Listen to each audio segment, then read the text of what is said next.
Hello, welcome to my class. I am Pamela Jasmine. Today I am going to teach a poem, The Glove and the Lions, written by Legh Hunt. It is written in the form of a ballad. Ballad is a poem narrating a story in short stanzas with proper rhythm. This poem tells the story of the vanity of a beautiful woman who expects her lover to risk his life to prove his love for her. But the man proved different. Let's discuss the poem. King Francis was a hearty king and loved a royal sport.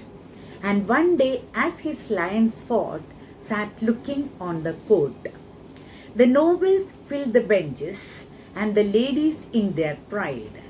And amongst them sat the Count de Lodge, with one for whom he sighed. So King Francis was a very good-hearted king, and he loved a sport, that is, fighting of lions. So he was sitting in his court and watching the lovely sport. And one day, as his lions fought, sat looking on the court. So one day, the king was watching the sport, the lions fighting. The nobles filled the benches and the ladies in their pride. The court was filled with nobles, lords and ladies. The benches were filled with nobles and the ladies were full of pride. And amongst them sat the Count de Lodge with one for whom he sighed. So among the nobles, Count de Lodge, he was one of the nobles. He was sitting with his lady love. The one who, with one for whom he sighed means with his lady love. So Count de Lodge was sitting with his lady love. And truly, it was a gallant thing to see that crowning show, valor and love, and the king above and the royal beasts below. It was a gallant thing. It was a brave thing. The lions were fighting with full of vigor, and it was a brave thing to see. It was a crowning show. It was a perfect show. Valor and love, courage, bravery and love, and a king above and the royal beasts below. King was at the top of the gallery, like sitting, and king was there, and the nobles and ladies were there, and in the arena the beasts were fighting. The beasts were below. Rammed and roared the lions with horrid laughing jaws. The lions were moving around and roaring and fighting with horrid laughing jaws. See the figure of speech here, with horrid laughing jaws. Laughing jaws. It is contradictory actually.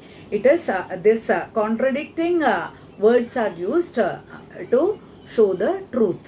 They are fighting with full vigor, and they were showing their teeth and jaws with vigor.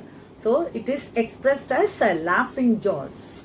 So this is paradox. The figure of speech used here is paradox. They bit, they glared, gave blows like beams, or wind went with their paws.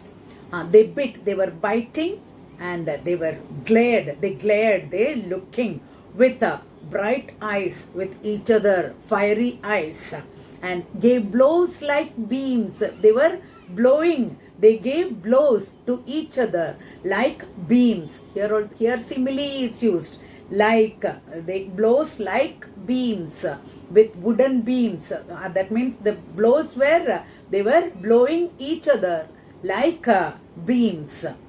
A wind went with their paws. When they beat or hit each other with such a force that the wind, with their blows, wind was blowing as if with such force they were beating each other.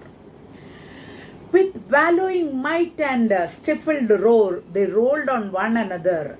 With bellowing might, with a great courage and might, they were fighting and stifled roar. They were roaring loudly and they rolled on one another. They were fighting, rolling and fighting, and they were giving blows to each other, and they fought with all their vigor. Till all the pit with sand and main was in a thunderous smother. So here, till all the pit, there was a pit there, and the pit was covered with their hair and saliva and all. With sand and mane was in a thunderous smother. It was like a thunder, that much vigorous it was. The bloody foam above the bars came whisking through the air. The bloody foam, their saliva was mixed with blood, and that bloody foam was coming up like a whisk, so fast, like whisking through the air. And said Francis then, "Faith, gentlemen, we are better here than there." So the animals were fighting down, and they were sitting in the gallery-like setup. And so the king was telling that they were lucky that they were far away from the animals. We are better here than there. We are not down with the animals. We are better. We are safe here. D. Lodge's love overheard the king, a beauteous, lively dame, with smiling lips and sharp, bright eyes, which always seemed the same. D. Lodge's love, Count D. Lodge's love, lady love, overheard the king. The king was telling that we are safe over here. We are in a better position because the animals are fighting vigorously. And she overheard. She heard the king's statement, and she acted as if she was amused by the statement of the king. And she was a beautiful, lively dame. Dame means a young lady. She was a beautiful maiden with smiling lips and sharp, bright eyes. Her lips were always smiling. She has smiling lips and bright eyes, which always seem the same. Her lips were always smiling, and her eyes were always bright. She thought, "The Count, my lover, is brave as brave can be." She thought that her lover, Count de Lodge, was as brave can be. That means he was the bravest. He surely would do wondrous things to show his love of me.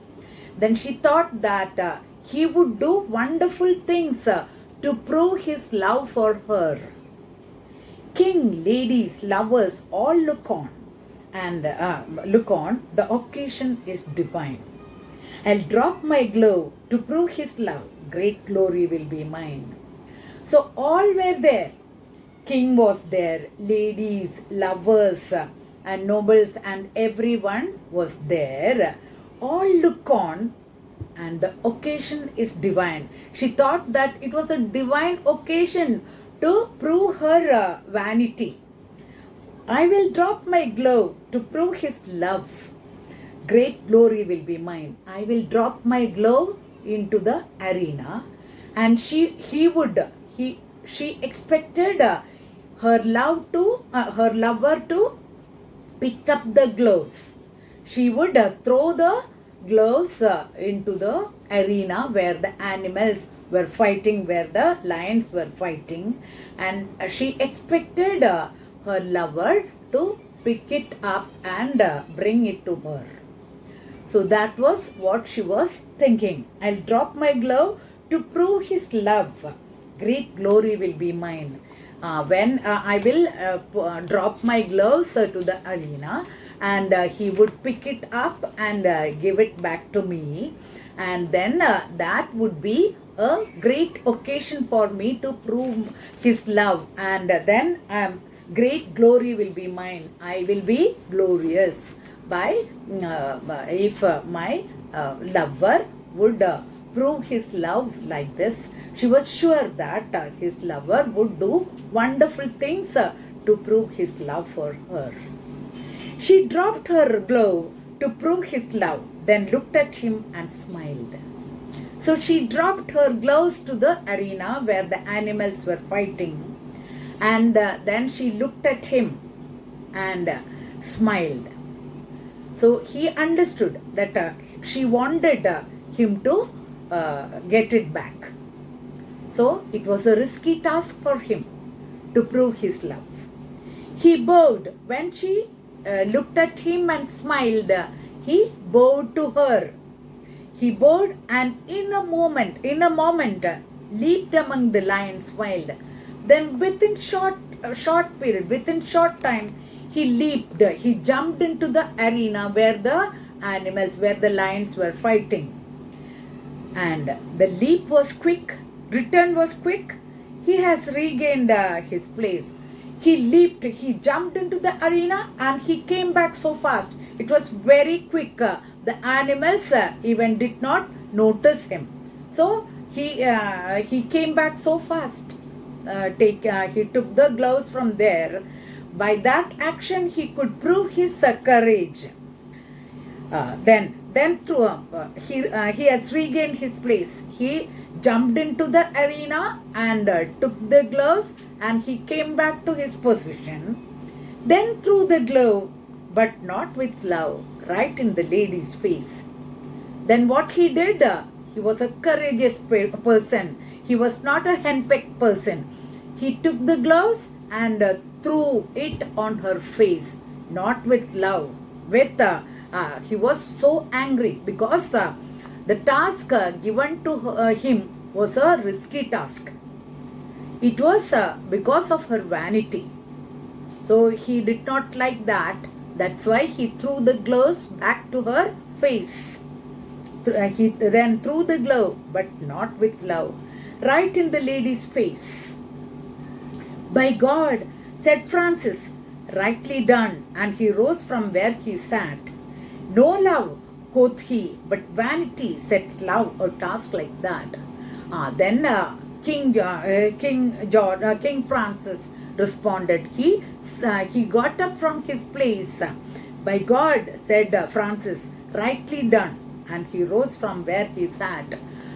King Francis got up and he said, he addressed to God, by God, he said, by God, it was rightly done. It was a perfect action, rightly done. And he rose from where he sat. No love, quoth he. He said, it was not love, but vanity sets love a task like that. He said that it was not because of her love, it was her vanity that made him do such a risky task. So the king rightly remarked. So that's all about the poem. The rhyme scheme of the poem. See, rhyme scheme of the poem is A, B, B and C, C. See, the first two lines rhymes with each other. First line rhyme with the second line. See, the first line ends with a spot and the second line ends with quote. So, first line rhymes with the second line and the third line rhymes with the fourth line. See, here third line ends with pride and the fourth line ends with side. So, the third and fourth line rhyme with each other and the fifth line rhymes with the sixth line. Fifth line ends with show and sixth line ends with below. So, fifth and sixth line rhyme with each other. So, the rhyme scheme of the poem is A, B, B and C, C. Theme of the poem. True love and vanity is the theme of the poem. Here, the lady love of Count de Lorge wanted to show her vanity by making her lover to do such a risky task. So here the lover proved that the vanity does not have any role in true love. So because of her vanity, her love is lost. That's the main theme of this poem. Title of the poem. The Glove and the Lions is an appropriate title for this poem. The poem begins with King Francis, his courtiers, nobles and ladies, and the fighting of the lions. But the central figures are Count de Lodge and his lady love. The lady is full of vanity and she wanted to seek the attention of everyone, and she wanted to prove that her lover was brave as brave can be, and he would do wonderful things to prove his love for her. But her vanity did not have any place, any role in the true love. Because of her vanity, she lost her love, and so the gloves and the glove and the lions is a proper title for this poem. The gloves and the lions play a main role in this poem, so the title is appropriate. Imagery. The poem has a series of visual as well as auditory imagery. The visual imageries are the king and the nobles, ladies, and the arena where the lions fighting. These all we can see. So these are visual imagery. Visual images can be seen. And auditory imagery. The roaring of lions and the thunderous mother, and so many sounds are heard. These are auditory imagery. Alliteration. Consonant sound is repeated in closely connected words. See, here we can see rammed and rolled. R is repeated. And here we can see wind, went, with. W is repeated. Same way with valuing. So here also W is repeated. So we can see alliteration. Now assonance. Assonance means a vowel sound is repeated. So loud, royal, spot. So O, vowel sound O is repeated.